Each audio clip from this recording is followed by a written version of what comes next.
Hey, welcome back to Real Takes, where we are all movie love all the time, with no spoilers and no plot recaps. I'm Ann Stott, and tonight we are talking about the 2015 film Carol, directed by Todd Haynes, starring Cate Blanchett, Rooney Mara, and Sarah Paulson, with a screenplay by Phyllis Nagy, adapted from the novel The Price of Salt, written by Patricia Highsmith. Now, I chose this movie because the whole plot happens around Christmas, but it's not an overtly traditional Christmas movie. So I'm nodding to the season without going all the way there because some traditional Christmas movies aren't really my thing. I know, I'm a curmudgeon. Sorry. And then you guys know, because I've told you that my criteria for choosing films here my criteria are one, that I have to be really passionate about the film and love it, and two, that I often choose based on feeling like something's underseen. And even though this movie has movie stars in it and it's made by an important independent director and it was nominated for awards, actually, Cate Blanchett in different interviews has talked about feeling like the distribution rollout for this film was bungled to some extent, not handled very well. And she's talked about feeling like Harvey Weinstein bears some responsibility for that. So it didn't do as well at the box office as the producers had hoped. But she has also said that when she is approached by people on the street who thank her for her work, at the time of the interview I watched, which was a few years ago now, she said, this is the film that people reference most when they thank her for her work and talk about how touched they are by her work. They talk about Carol more than any other film she's been in, which is a pretty special thing to say. So, the first thing I want to talk about with Carol is this thing of books and movies. People like to toss this sentence out. They like to say, well, a book is always better than the movie, right? Right? People like to say that. And I don't think that's necessarily true. I think a great book is usually better than even a great film, or it's deeper or more nuanced. Like, better isn't even a fair word, right? Because we're talking about two different creative mediums, what do we do there? And things have to live on their own terms, right? So you can have a great film, like I think Howard's End is a great film. But I think the novel Howard's End goes deeper and wider in all kinds of places that the movie just couldn't go within the context of a feature film experience. Which doesn't take anything away from the film. It's a great film. And I do feel like the actors brought all the information from the book into the film, even if it wasn't overtly in the script. So I love the film, but the book goes deeper. But here's the thing people don't seem to realize. Hundreds and hundreds of movies are made of books you've never heard of because the books weren't that good. But there was one idea or one relationship. There are lots of great movies made from mediocre books. So the book is not always better than the movie. But I did read The Price of Salt by Patricia Highsmith before this movie came out because I'd heard about the novel for years and I meant to read it for years and I just hadn't gotten to it. And so when I heard there was going to be a movie made of it, I thought, all right, I want to read the book first. So I read the book. Okay. Jumping in with two follow-up thoughts on this book movie situation. Really, the more I listen to myself talk about this, I just think this idea of the book is better than the movie is just so useless. I mean, there are a lot of movies made from mediocre books that people don't really need to spend their time reading, I hate to say.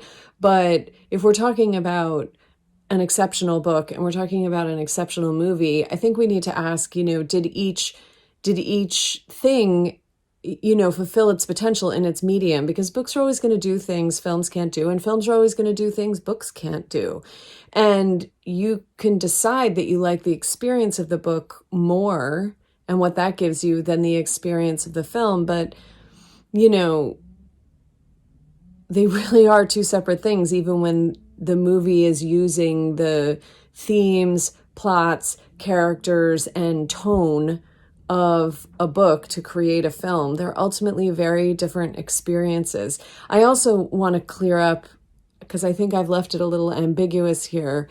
Even though there are hundreds of films made from mediocre books, this is not one of them. There's a reason that Patricia Highsmith's work is still read and also, watched in cinema. And it's because she was a great writer. Her facility with language is powerful.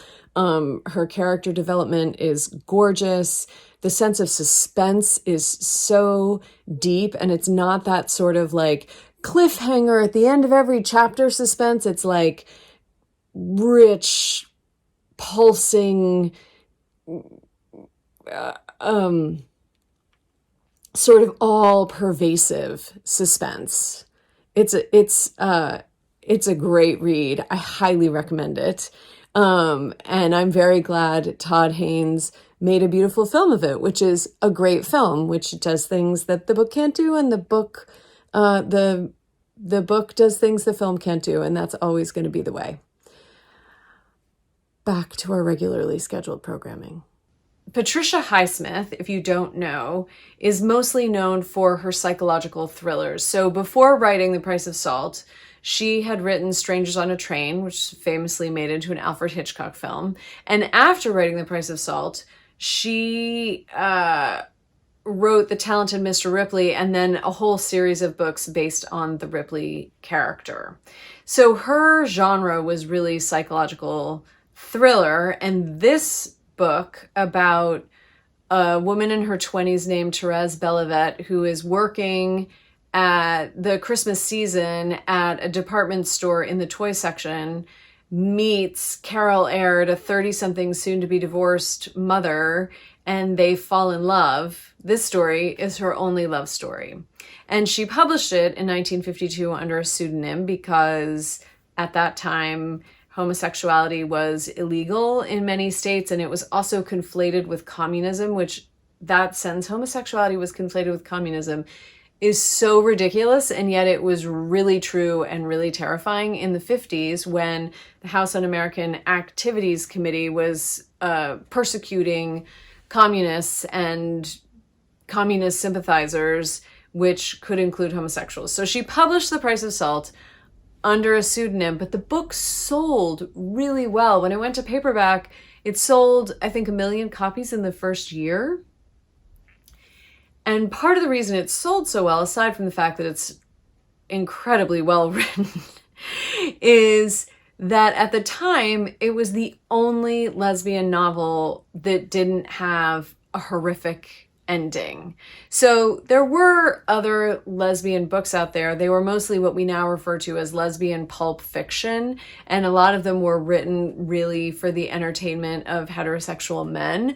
But because homosexuality was illegal, they all ended with the lesbian characters getting murdered or destitute and alone or in jail or some other awful doom-filled fate. So when this novel became available that was an honest, non-exploitive look at two women falling in love, there were a lot of women who wanted to read that book.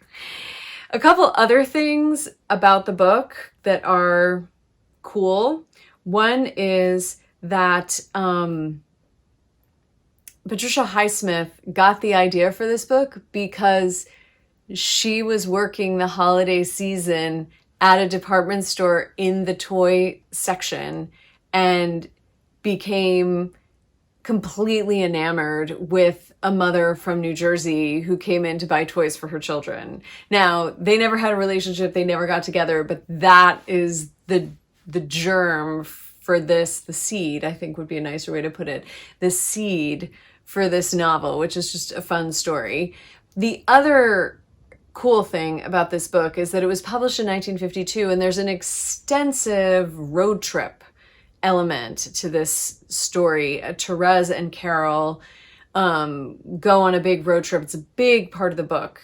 And this book came out 5 years before Jack Kerouac's On the Road came out. So Patricia Highsmith was 5 years ahead of Jack Kerouac on the sexual outlaw on the road book. So just saying. But here's the other thing I'm going to say about books and movies, and then I think we'll just move on to the movie. Don't read a book too soon before you see the movie version, because it's just distracting. And I made that mistake with this book and movie. I think I probably read the book 2 to 3 months before I saw the movie. So when I first saw the movie, even though I loved how it was shot and I was so moved by the acting and I knew that it was beautiful and I knew that I loved it, I was also a little distracted with all the changes and the things that were different. And I was thinking like, but wait, in the book this happened, and no, wait, in the book that happened. And, of course they made changes. They had to make changes. They had to cut things and condense things. And they made some great changes too. Big change that was so smart is that in the book, Therese's character is an aspiring set designer, which is cool. But in the movie, they make her an aspiring photographer, which gives them, the filmmakers, all these layers of watching to explore of how Therese is experiencing the world around her. It also gives her this interesting thing to do when she's out in the world, and she's a very silent character in some ways. So it gave her, this interesting action. It's just really, really smart change.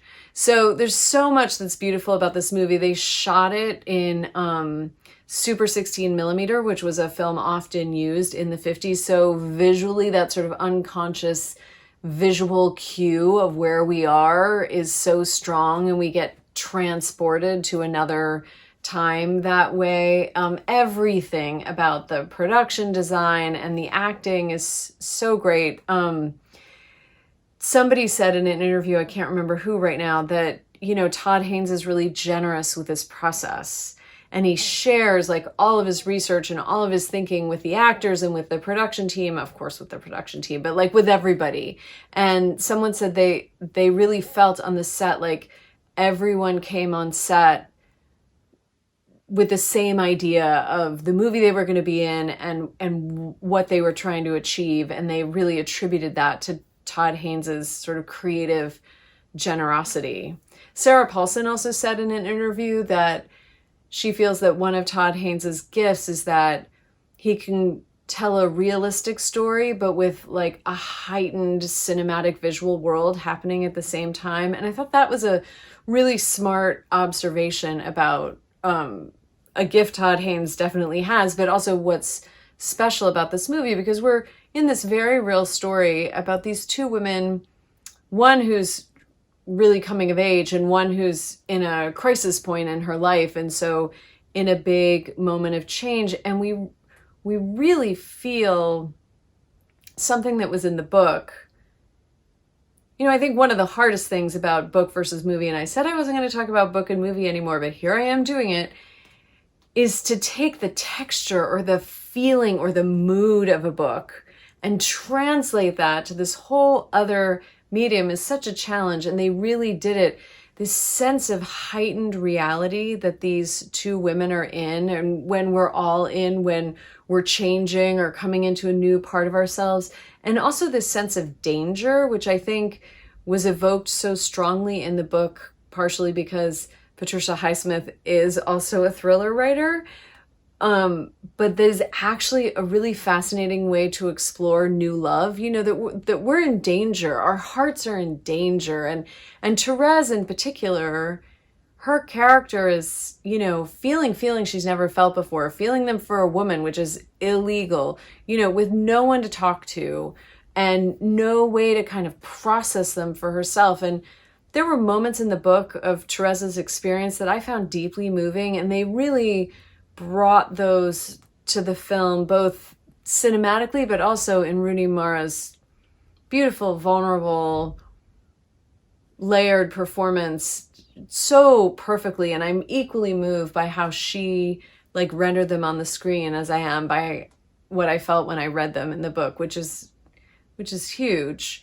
So we really get this sense of like suspended time.